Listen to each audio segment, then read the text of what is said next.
go get them again.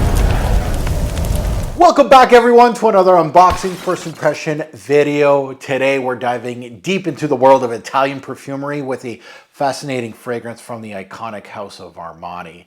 Now we're not talking about the latest viral sensation, but a sophisticated flanker, we hope, to a true classic, the 1984 Armani Homme. It's a scent that had stood the test of time, still commanding a loyal following and impressive sales in many corners of the globe. Hence, it's not discontinued. It's still on. You'll see that old school bottle on shelves and be like, that is, that's an old looking fragrance. Now, fragrance bottle, a flacon, right? The one that kind of looks like this. Now, the fragrance on the chopping block today, maybe not the right word, but on the block is the intriguing Eau d'Arôme. As the name suggests, I'm expecting this to be a vibrant, aromatic take on the original timeless DNA. It's part of a line of flankers that Armani, when they started going flanker crazy with the Armani Code line and the Acqua di Gio line, that flankers got really popular in the, when I first started on YouTube, 2009, 2010, that's when the flankers started going. Armani began to explore a little bit of their Eau pour Homme in the 2010s, starting with the beautiful Eau de Nuit in 2013, followed by this one. There's an Eau de Cèdre as well, a cedar-based fragrance from what the name suggests it might not be, with the green bottle, which I have my eye on that one, and the magnificent Oud, which I have right here, the Eau de Nuit Oud, which I personally own and love. It's the only bottle of this line that I own. I've been on a quest for both the Eau de Cèdre and this very fragrance for some time, but as many as you know, I'm a stickler for a good deal, especially with fragrances like this. This Canadian went as high as 160, 170 I saw around for the big bottle. So I've been kind of unwilling to pay over $100 Canadian for to basically blind buy this thing, which has made the hunt quite a challenge, of course, but there's so much more to discover in the fragrance game that I'm a fairly patient man. It is an interesting phenomenon with this particular Armani line. If a new release comes out, it often flies under the radar. Like a lot of you probably haven't heard of the Oud, the Eau de Nuit, the Cèdre version, or even this. There's only a small portion of our little fragrance community that kind of know about this line or want to know about this line. But if a flanker to the legendary Armani Code or Acqua di Gio happens, the fragrance community goes wild. So, I pride myself in kind of looking at these lines and kind of going, where are the hidden gems, the ones that people don't talk about? And I do talk about the ones, of course, that our fragrance community talk a lot about. Yeah, this is one of those that's kind of hidden, might be a hidden gem. Now, I truly believe this line is a hidden gem in the Armani portfolio, a line that deserves far more recognition online. The Oud from this series, in my opinion, is a fantastic and highly recommended scent. If you're asking me, I would highly recommend this one to sniff out and start it off with this one, actually. So with that high benchmark now in mind, I've taken a leap of faith and purchased Eau d'Arôme as a blind buy. I'm excited to unbox it. It's been in the purgatory for a bit and experience this fragrance with all of you today and kind of see where it's all about. I'm assuming it's going to be a fresher one, so we're in the middle of our summer season now.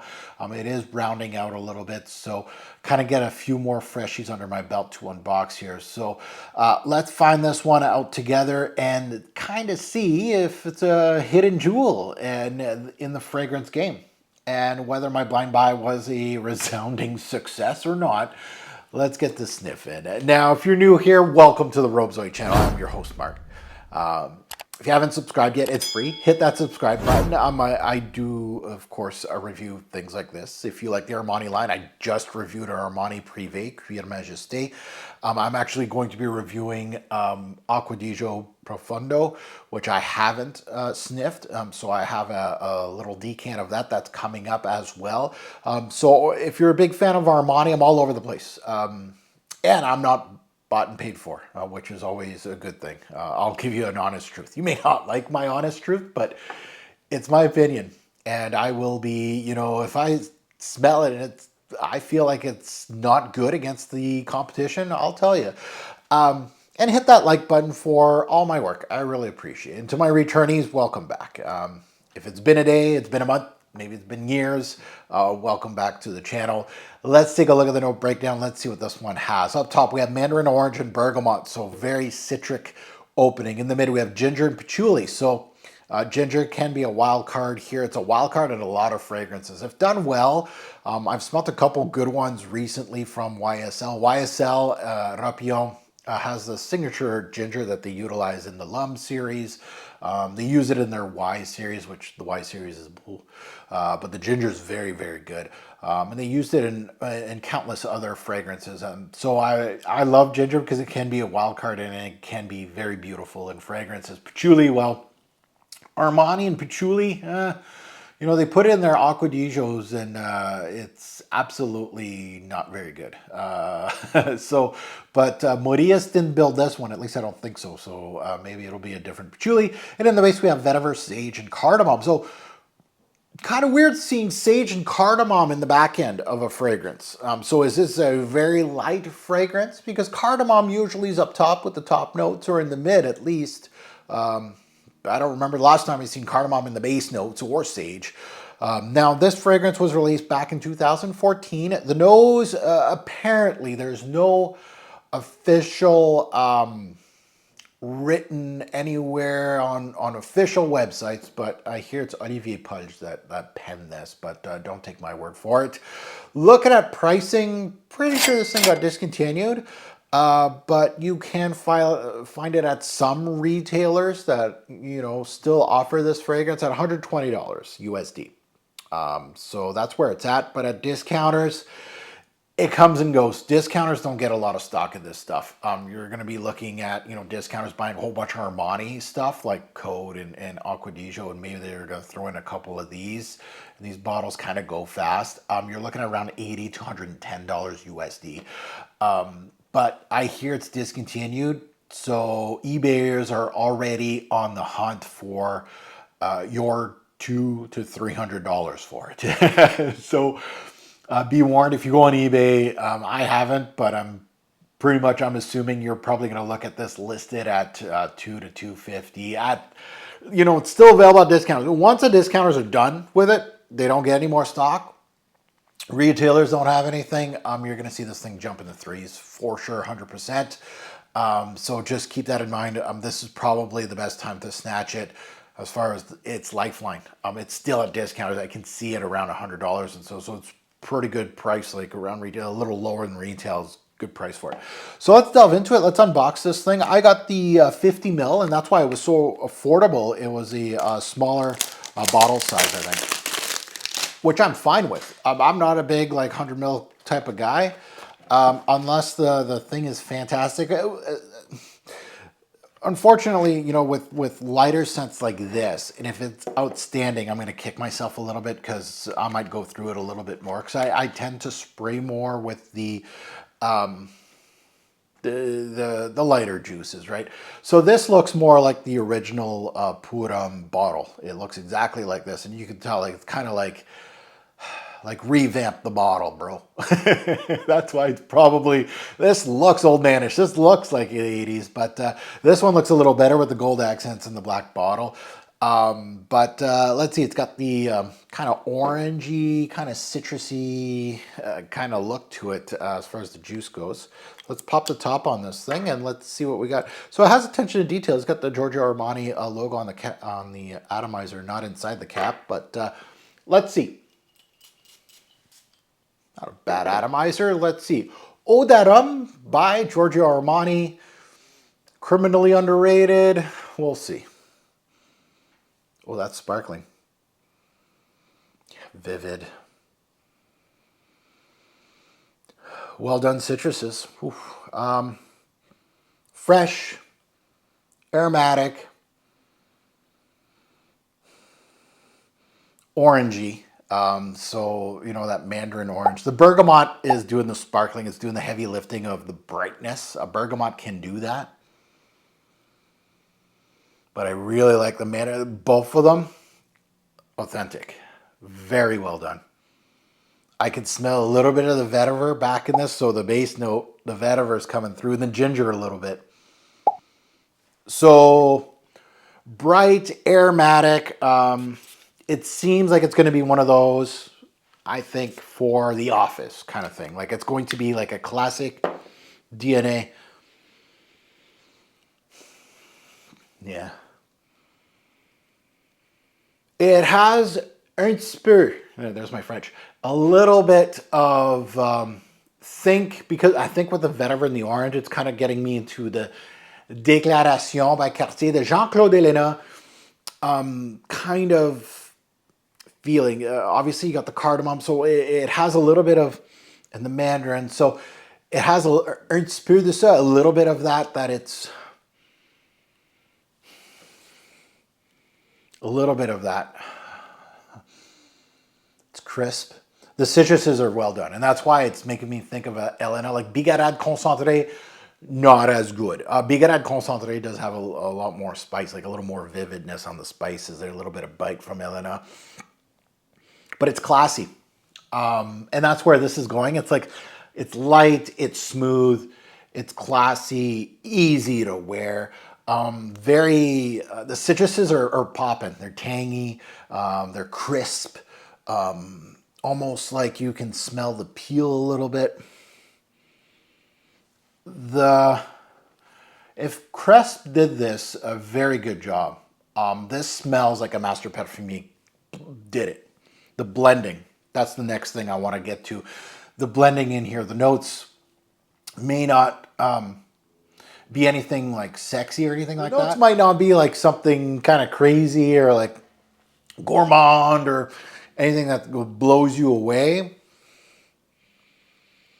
The blending, the use of the notes are what makes this. The authenticity of the citruses is what makes this fragrance. I'm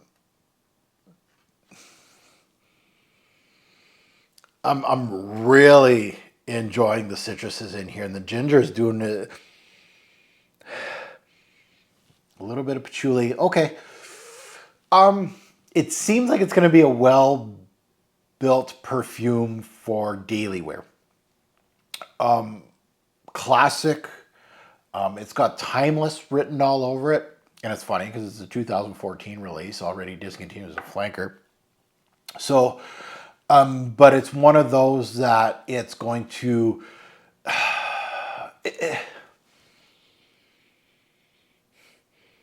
And it's kind of like Déclaration by Cartier. Tal d'Hermès comes to mind. It's in that ballpark, right?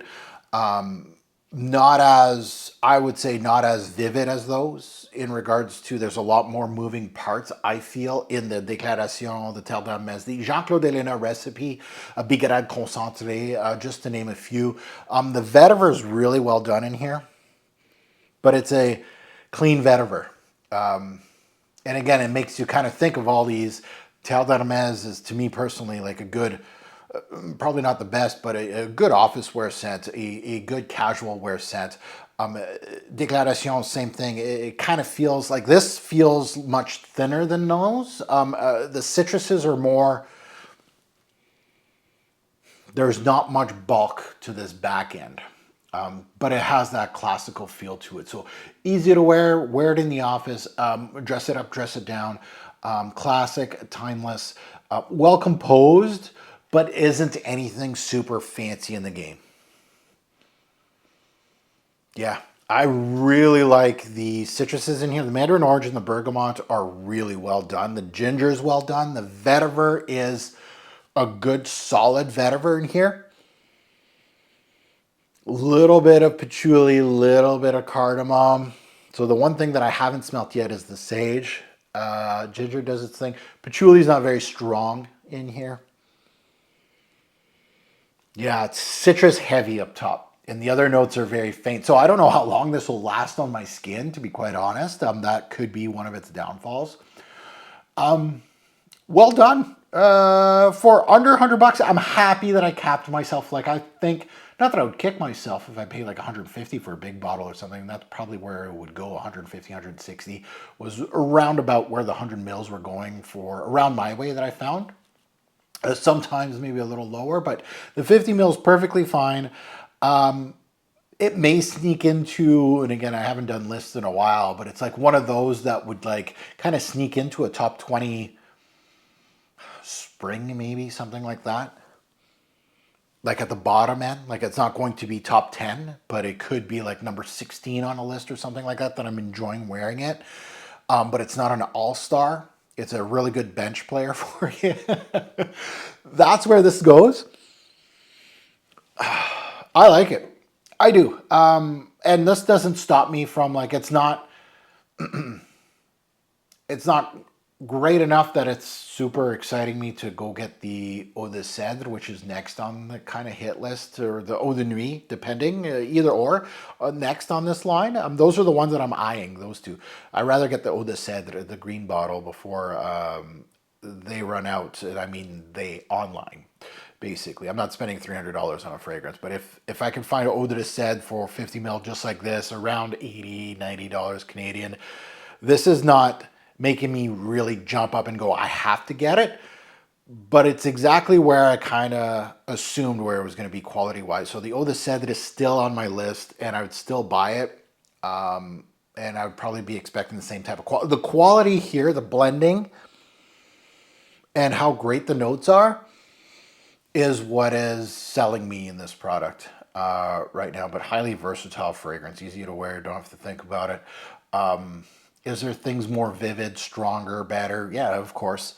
I could see why the rest of the other lines kind of get a lot of the shine, but this is a well done product by Armani. Yeah, and they went like flanker heavy on this line in the mid 2010s, right? 2000, I think, started 13 till like 18 or something like that, that they really went hard on this line and kind of built the line, and then they just kind of shut it down. So it would be a good time to snatch it up in 2025 if you're interested in any of these flankers. They've kind of got shut down kind of thing. So anyway, I'd love to hear your take on this fragrance. Good, bad, and the ugly, right? Let us know what you think about this line. And again, it's a line that I'm just adding my second bottle to it. I haven't actually smelt the original. Like sit down area, right? I think I've smelt it at a duty free or something like that once in a blue moon, but it's not like ingrained in me. So these are the two that, well, obviously this is the one I have the most experience with, which I really, really like. It has made top 10s and top 20s seasonal before, but this one is a contender for that kind of stuff. Like that's how well done it is, and the quality makes you want to buy another one just to kind of see how the line is all about. And the citrus is kind of going, you know what, the citrus smells now kind of like like you're building a potpourri where you're taking citrus peels and drying them to make some sort of smell in your house. It went from really authentic, juicy kind of thing. Now it's kind of, this is an interesting twist. Okay. Anyway, as always, a great or poor fragrance will make a lasting impression. Choose your scent wisely. Thanks for watching, YouTube. Have a good one.